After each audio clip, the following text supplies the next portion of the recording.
So now we'll come to a new topic, which is discrete time processing.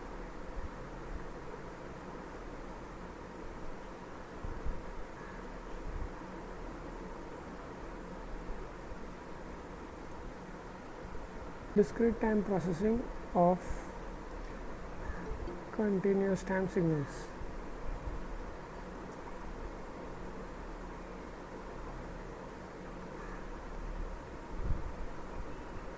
Discrete time processing of continuous time signals. Okay, so this is a new topic. So what we have here is, what we are told is, so any signal which is continuous time. So think about this signal which we had looked at. Okay, so let's say this is your signal which is continuous time.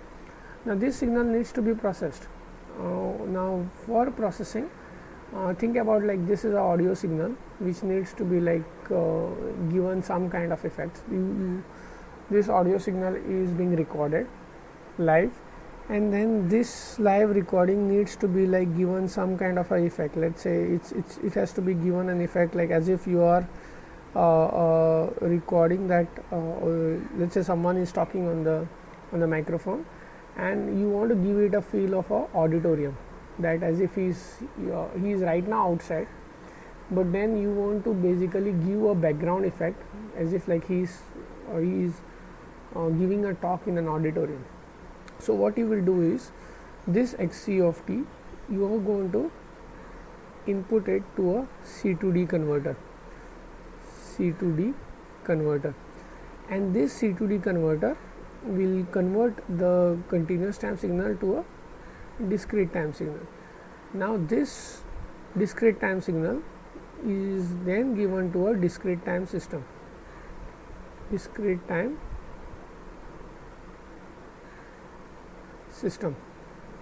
Okay, so you can process this x of n, give it whatever feel you want to give, auditorium. So you will need some kind of a processing to convert it into a auditorium scenario, and then give those background effects, and then it's now processed. This is a process signal y of n using some discrete algorithms.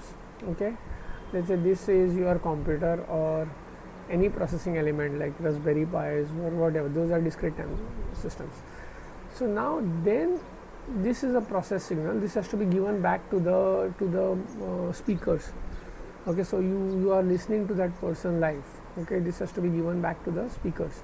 So before you give it to the speakers, the regular speakers, then you need to convert this into a continuous time, back to continuous time.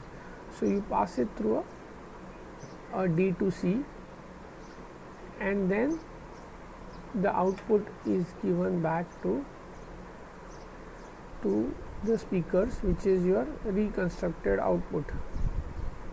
This reconstructed output will be having an effect based on whatever processing is done by this discrete time system. Okay, so this is the whole processing system, where a continuous time system is converted, continuous time signal is converted into a discrete time signal. Then you process it using some system, whatever processing you need to do. The output is sent back to the converted back to continuous time system when you want to listen to. A basic example which I was explaining was where a person is giving a talk live, and you want to give it a auditorium feel. The processing will happen here, and this process signal will be given back to the speakers, which is by converting it into a continuous time. Okay, so now here the scenario is, you know that x of e raised to j omega, this guy here, x of e raised to j omega is 1 upon t summation k equal to minus infinity to infinity xc of j omega minus k omega s, right? So this is same as 1 upon t. Actually this is I have to convert it into omegas, since the output signal is omega. So let me write it as in terms of omegas, the discrete omega, j omega by t minus 2 pi k by t. This is what I have. Okay, so now one thing which is there is this is the input side. Okay, and at the output side, that is your reconstructed signal, XR of j omega is equal to HR of j omega into y of, this is y, this here, e raised to j omega t.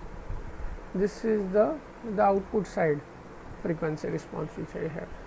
Okay, so there is one more thing which to note is when I am using a C to D converter, I need the sampling period, and when I am using a D to C converter, I need what kind of cutoff I need to have.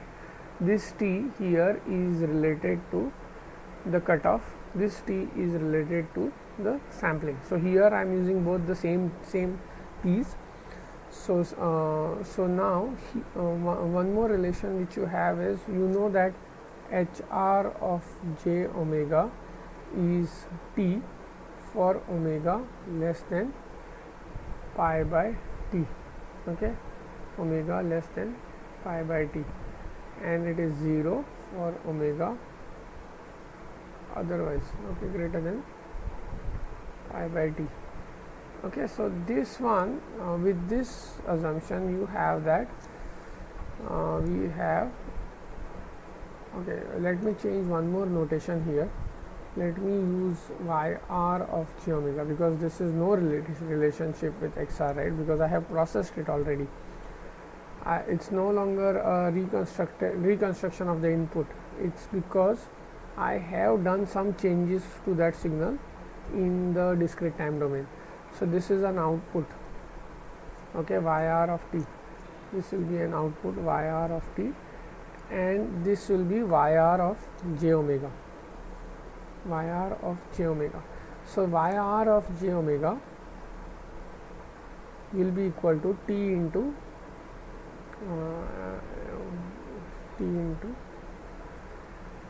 y of e raised to j omega t for omega less than pi by t, less than equal to pi by t, and it will be 0 otherwise. This is what you will get. Okay, clear?